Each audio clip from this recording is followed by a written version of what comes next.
Il y a des questions sur l'arbitrage. Ça fait des années que ça dure depuis trop longtemps. Même en rajoutant la VAR, ça s'est empiré. Ce n'est pas ça le gros problème. Nos équipes françaises, malgré leurs défauts financiers, ont des problèmes de contenu du jeu. Et on va en parler. Bonsoir à tous, c'est Foot à Vision. On va faire le bilan des barrages de nos clubs français ainsi que les tirages au sort des adversaires qui vont affronter. Abonnez-vous à la chaîne, likez, partagez et on commence comme d'habitude avec la Ligue des Champions. Le PSG a accueilli Monaco au Parc des Princes que j'avais critiqué le manque de défensif et collectif des deux équipes au match aller. Je rappelle que au match aller, le PSG avait gagné 3-2, qui sont remontés sur la fin de match. Sur ce match-là, les Monégasques ont fait une très bonne rencontre, une très bonne prestation. On voit qu'il y a quelque chose dans le jeu collectif de cette équipe monégasque. Ils ont joué à fond jusqu'à la 58e minute par le carton rouge de Koulibaly, ce qui, pour moi, a complètement scellé le sort des Monégasques. Et le but, même si le but d'Akliouche à la 45e a complètement renforcé l'avantage, je pense que les Monégasques pouvaient gagner ce match et se qualifier. De mon point de vue, je pense que les Parisiens n'ont pas été assez bons. Je pense ils se sont dit, en leur feu fusant, c'est bon, on va se qualifier quand même. Mais je vais me répéter, l'absence de super remplaçants comme Fabien Louris aurait fait la différence sur ce match-là. La défense parisienne est comme un fromage à trous. En amont, c'est le match aller, mais en plus, quoi. C'est un match aller, mais en plus compliqué. Le score est de 2 partout au total. Jusqu'à ce qu'il fait une égalisation, les Monégasques sont à coup franc. Au total, c'est 5-4 pour le PSG. Il peut y avoir 5 partout en prolongation et je pense pas que le PSG en prolongation aurait gagné. Je pense que Monaco, il y a quelque chose à voir de cette équipe. Maintenant, ils vont jouer à fond au championnat, ils n'ont plus de compétition. Ça se pénuler des huitièmes de finale en Coupe de France. On va voir ce que ça va donner cette saison sur ce fin de championnat. Lille est en Serbie à Belgrade pour affronter une 3e fois l'Étoile Rouge. En match aller, cette équipe de l'Étoile m'a fait aimer sur leur qualité du jeu, sachant que le LOSC manque de victoire malgré la victoire en championnat contre Angers dernièrement. Ne voyez pas se qualifier. Ils m'ont surpris de ce résultat. Avec les 2 défaites contre ces bonnes équipes de l'Étoile. Les Lillois ont commencé fort dès la 4e minute avec Olivier Giroud. 39 ans, toujours là. Pour un Français, surtout qui joue en Ligue 1 en France, c'est assez impressionnant. Ils sont battus à fond malgré leur déficience en position. Je ne sais pas ce qui s'est passé à cette équipe serbe. Excellente et performante cette saison en Europe et inexistante tout au long du match. J'ai pas compris. Qu'est-ce qui s'est passé? Il faut m'expliquer. Et c'est Ngo qui délivre les Lillois à la 100e minute et se qualifie pour les 8e. Le score est de 2-0 pour le LOSC. Au total, 2-1 grâce à ce résultat. Lille continue la compétition avec les Lyonnais en 8e. Je suis très content pour les Lillois malgré leur manque de constance. Ça fait 2 victoires consécutives. Et on va analyser les adversaires dans les 3 compétitions, les tirages au sort des huitièmes de finale.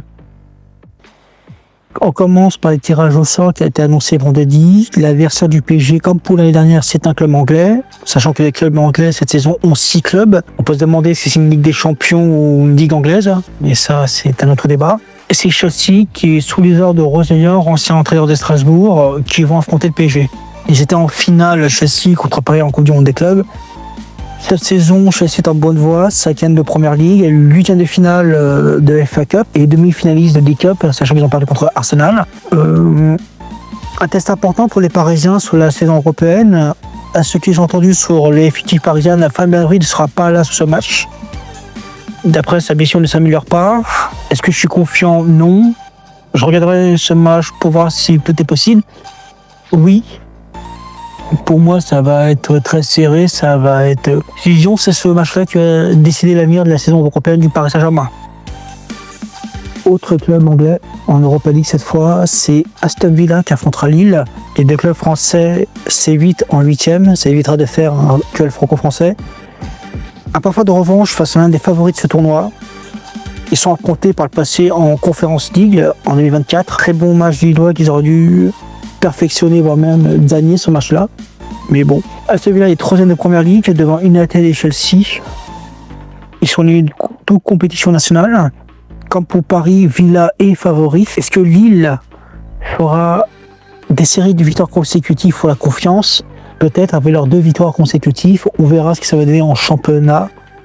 Et est-ce que ça battra le match des 8e en Europa League? Lyon affrontera le Celta Vigo. Pour le Celta, ce sera le 3e club français cette saison. Ils ont battu Nice 2-1 et Lille sur le même score en phase de groupe. Cette équipe est 6e de Liga avec 10 nuls et 9 victoires.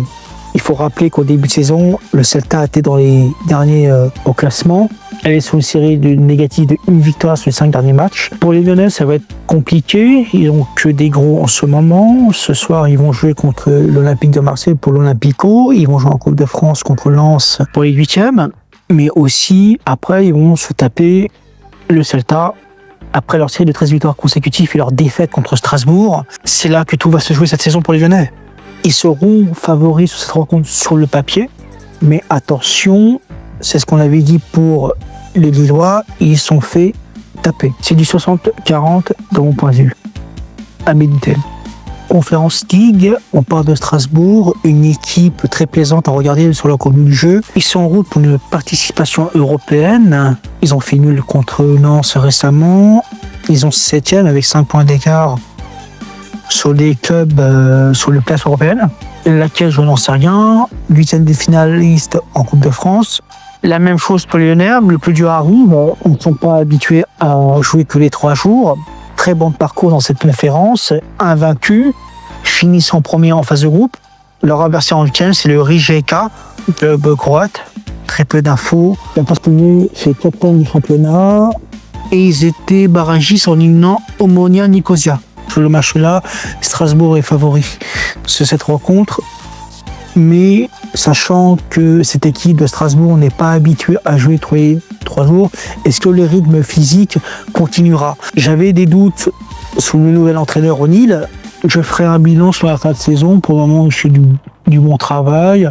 C'est tout ce que je peux dire sur les Strasbourg. Je suis confiant que Strasbourg peut aller très loin dans cette compétition. Il faut encourager nos clubs français pour l'indice UEFA. Je pense qu'il y a des places à prendre et voire même il y a des titres à remporter. Alors, merci de m'avoir écouté.